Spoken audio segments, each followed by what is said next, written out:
বাংলা সিনেমার জনপ্রিয় অভিনেত্রী অপু বিশ্বাস সম্প্রতি একটি টক শোতে হাজির হয়ে জানালেন নিজের জীবনের প্রথম চুরির গল্প। উপস্থাপিকার প্রশ্নে চমকে উঠলেও লুকালেন না কিছুই, সরাসরি বললেন এটা তো ইউটিউবে ভাইরাল হয়ে যাবে।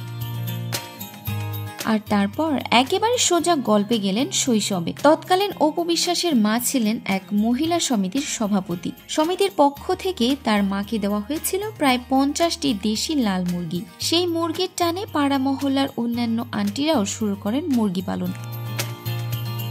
আর সেই সুযোগে একদিন সন্ধ্যার দিকে মায়ের একটু দেরি হওয়ায় বান্ধবীদের সঙ্গে মিলে অপু চুরি করে ফেলেন একটা মুরগি। তার ভাষায়, মুরগি আসছে, খাবি নাকি? আমার তো চিকেন প্রিয়।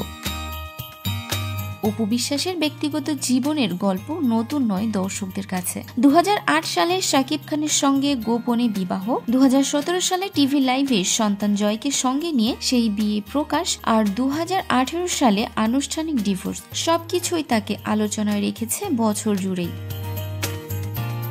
বর্তমানে ছেলেকে নিয়ে নতুন করে জীবন গুছিয়ে নিচ্ছেন অপু। আর মাঝে মাঝে এমন স্মৃতিমধুর গল্প শোনাতে কখনোই কৃপণতা করেন না এই অভিনেত্রী।